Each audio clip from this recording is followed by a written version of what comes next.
के अलग अलग क्षेत्रों में इस गुलामी के खिलाफ अलग अलग समय में संघर्ष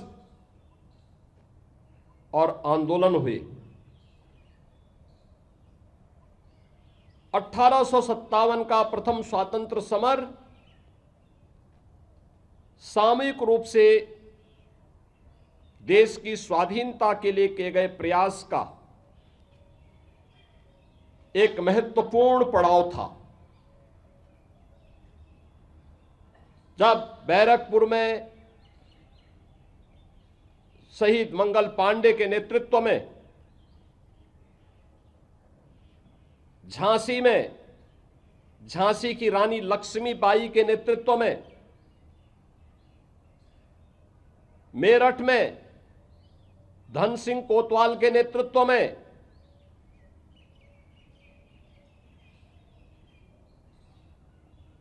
हर गांव, हर जनपद, हर प्रांत में इस स्वाधीनता की यह लौ जलती हुई दिखाई दे रही थी। सबके मन में एक ही विश्वास और एक ही भाव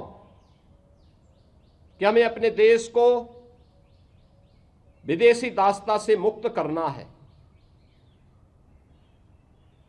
आजादी का मतलब केवल राजनीतिक आजादी नहीं है। आजादी का मतलब उस अराजकता से, उस पिछड़ेपन से, उस गरीबी से, उस अशिक्षा से,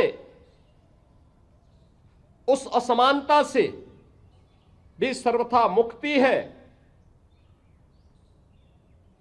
जिसके कारण यह देश लगातार कमजोर होता गया। आज हम सब अपनी आजादी के 79 वर्ष पूरे कर चुके हैं। 80वें स्वाधीनता दिवस के कार्यक्रम के साथ आज हम सब जुड़े हैं। यह दिवस केवल हमें एक समारोह तक सीमित रखने का अवसर नहीं दे रहा है। यह हमें संपूर्ण आजादी के उन लक्ष्यों को प्राप्त करने की दिशा में किए जाने वाले उन प्रयासों में एक नागरिक के रूप में अपने कर्तव्यों के निर्वहन करने के लिए भी एक नई प्रेरणा प्रदान कर रही है। हर नागरिक को इस बात का आह्वान करने के लिए कि देश की इस आजादी को लंबे समय तक अगर हमें बनाए रखना है तो इसके लिए किसी एक व्यक्ति का नहीं, किसी एक संप्रदाय का या जाति का नहीं,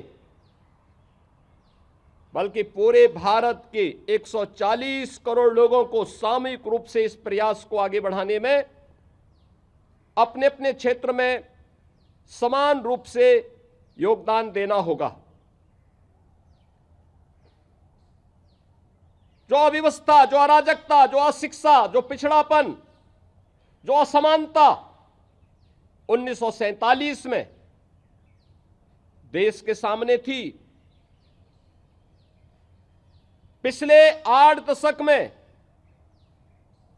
उनमें से बहुत सारी समस्याओं का समाधान हुआ है। बहुत सारी समस्याओं के समाधान का रास्ता निकला है। आज उसी का परिणाम है पूरे देश के अंदर बहुआयामी गरीबी से 25 करोड़ लोग मुक्त हुए हैं। शिक्षा का दायरा बढ़ा है।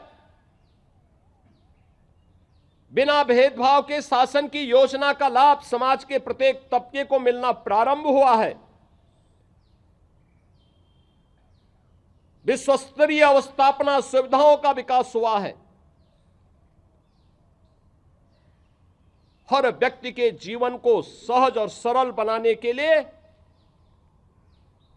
किए जाने वाले उन परिवर्तनों में आज उसके परिणाम हमें दिखाई देते हैं।